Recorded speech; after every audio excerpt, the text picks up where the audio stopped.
I definitely feel like that Kendrick album is something amazing, in a sense to where it's kind of in the middle and it balances things out for the fans, who can appreciate his music. And you definitely can't compare it to any of his previous work, you know, Good Kid, Mad City, or The Pimp a Butterfly, or Section 80. It's just something different, but still it has that same passion, that same dedication, that same inspiration that most of his, if not all his projects have, and I'm kind of mad that the second album didn't come. And I was like, damn, I felt for it. I mean, motherfuckers could say what they want, but I felt for it thinking Sunday, the second part of the album was going to drop. I listened to the album frontwards, backwards. I even, I heard the reverse words on YouTube, and I thought that was very intricate, in the story, how it starts at the end, and then it goes to the beginning. Pretty dope. And didn't he do that with Good Kid, Mad City? So it's kind of a tricky album, if you want to call it that. And the thing that I thought a lot of people was going to be mad about, if he kind of didn't do certain things on the album, and if he went back to the same formula as the previous album, people would be mad at that. But in a way, I kind of thought he was going to be aggressive like he was on the Heart Part 4. But I kind of said something to the fact that it feels like the Heart Part 4 has elements of other songs. I wasn't too far off with that now, was I, when you listen to the album? But I definitely was like, oh, okay, I see. It just seemed like it was. I wasn't too far off with that. Am I mad that he didn't kind of get at other artists? No. Because he still dropped knowledge. He still gave you that religion theme. He still gave you songs about his life, songs, to inspire people, songs to uplift people. He gave you all that in a whole story with a cool little concept. And the shock value came with the last record, because I didn't really watch reviews or nothing like that. I wanted to hear the album, and the minute I heard that record, I listened to it that Saturday night, and I was like amazed at how I'm letting the album just go all the way through, and I'm listening and I'm laughing in a good way, not a bad way. Like, wow, this shit is dope. It's not a bad record. Even the records to where you feel like, it's okay, you still want to listen to it because it has information within the song. But when it got to that Duckworth record, I was like, God damn, that was crazy. The story of his dad with the situation with Top Dog, and the reason why his dad is still alive, and now that Kendrick's rapping with the guy who possibly could have killed his dad. I thought that was brilliant. I thought that was very unique in a sense. He's a great storyteller. Some tracks I feel like people to this day still don't fuck with. Triple X, they don't really fuck with that. Like, I heard people say that they don't like Loyalty. That's definitely a record to the point where it's commercial in a sense.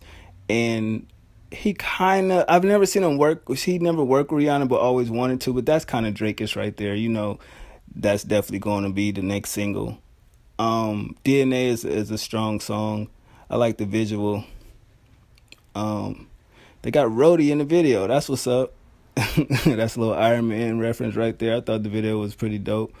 What else I liked about the album? Pride was a good one. Of course, Humble, we fuck with that.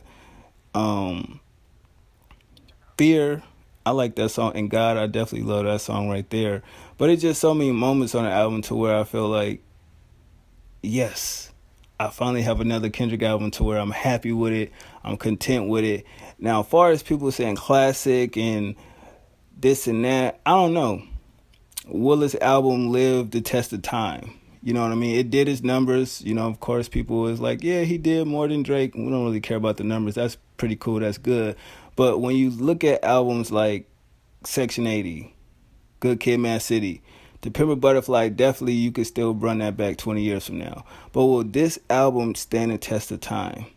Even in the interview, the Zane Lowe interview, I felt like he was holding back with the questions. He didn't really ask the questions that needed to be asked, and that's the part I was hurt.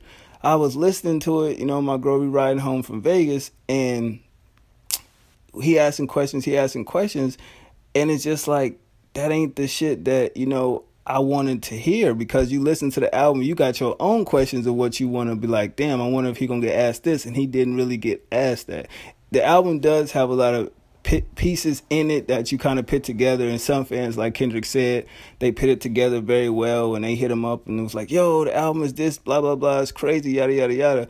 But at the same time, I just wish that the people that choose to interview the artist will ask the right questions, because you know what it is. And even Zane Lowe said, it's so much I want to ask, but we got a short period of time to do this interview. So I was kind of hurt by that, like, fuck man, we can't get like a real hour interview.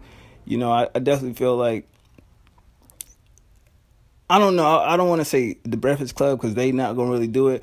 If Hot 97 can do the interview with Kendrick, but just Rosenberg itself, and maybe Ebro if he ain't doing some old trolling ass shit, I think it'll be a good interview. But I definitely feel like it's, about maybe a month or two, he should come on and do like an exclusive interview explaining, this album. Does it connect to your previous efforts, or does it work of art that stands, on its own? Definitely feel like that. But top 5 songs on here I fuck with, definitely Duckworth. Yeah, I like that song a lot. The melody in there, I definitely love that record. Element, I definitely feel like that's a powerful record right there. Like I said, Loyalty, I fuck with that. Love is another one. I love that melody.